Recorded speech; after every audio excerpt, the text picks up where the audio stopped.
இன்னைக்கு என்னன்னா நிறைய பேர் வந்து கமெண்ட்ல வந்து என்ன கேட்குறீங்க அப்படின்னா கரண்ட் இஷ்யூ பற்றி பேசுங்க, ஏன் பேசவே மாட்டேங்கிறீங்க அப்படின்னு. கரண்ட் இஷ்யூன்னா இப்போ கவின் இப்போ இறந்து போனார்ல, வெட்டி கொண்டுட்டாங்க.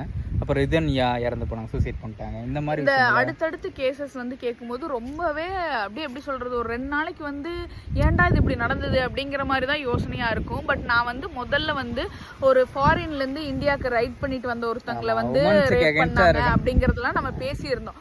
பட் வந்துட்டு அதை பேசும்போது என்ன சொல்றீங்க அப்படின்னா, நீ முதல் ட்ரெஸ் ஒழுங்கா போடு, பொண்ணுங்க ட்ரெஸ் ஒழுங்கா போட்டா ஏன் இப்படி நடக்க போகுது, நீயே வேற ரிலிஜனை தான் லவ் பண்ணி மேரேஜ் பண்ணிருக்க, அதாவது நம்ம ஒரு இதை சொன்னோம்னா அடுத்து என்னையுமே தேட மாட்டாங்க, அவங்க இன்னொரு குறைய சொன்னாங்கன்னா வேற ஒரு குறை சொல்லுவாங்க வந்து. அப்புறம் நீ உனக்கு என்ன தெரிய போகுது குடும்பத்தோட அருமை, உனக்கு வந்து வரதட்சணையை பத்தி தெரியுமா அப்படின்னு சொல்லி திருப்பி வந்துட்டு ஒருத்தங்க தட்டி கேட்கறாங்கன்னா தட்டி கேட்கறவங்கள தான் நீங்க பிளேம் பண்றீங்க. நிறைய பேர் இதை கண்டுக்கிறதே கிடையாது, அப்படியே அவ்வளவுதான் அப்படிங்கிற மாதிரி போயிட்டு இருக்காங்க. பட் அவங்க எல்லாருக்குமே வந்து எந்த இதுவுமே கிடையாது. அந்த ரிதன்யாவோட கேஸ்லாம் கேட்கும்போது எனக்கு 2 நாள் அப்படி இருந்துச்சு. ஐயோ சின்ன அவ்வளோ அழகா இருக்காங்க அந்த பொண்ணு, ஏன் இந்த நிலைமை? கவின் வந்து அவ்வளோ படிச்சிருந்தாரு, கோல்டு மெடலிஸ்ட், அவருக்கு ஏன் இந்த நிலைமை? இத்தனைக்கும் வெட்டி கொண்டவர் ஒரு ஸ்போர்ட்ஸ்மேன். நம்மளுக்கு இருக்க அறிவு வந்து அவருக்கும் இருக்கும், அவருக்கும் எஜுகேட்டட்.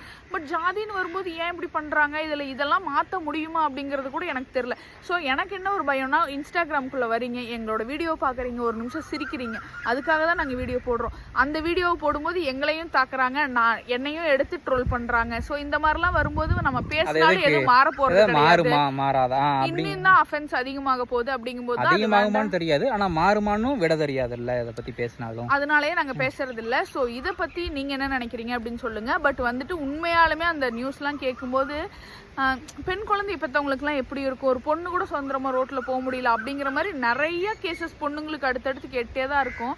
பட் இதெல்லாம் கேட்கும்போது ரொம்ப கஷ்டமா இருக்கு. பட் என்ன பண்ணா மாறும் அப்படிங்கிறது எனக்கு தெரியல. உங்களுக்கு வந்துட்டு வீடியோ போட்டா, இப்ப வீடியோல வந்து கமெண்ட் பண்ணா மாறிடுமா, வீடியோ போட்டா மாறிடுமான்னு கேட்டா கண்டிப்பா மாறாது. ஒவ்வொருத்தரா திருந்தனா கண்டிப்பா மாறும். வேற என்ன சொல்றதுன்னு தெரியல. உங்களுக்கு என்ன தோணுது அப்படிங்கறத வந்து கமெண்ட்ல சொல்லுங்க.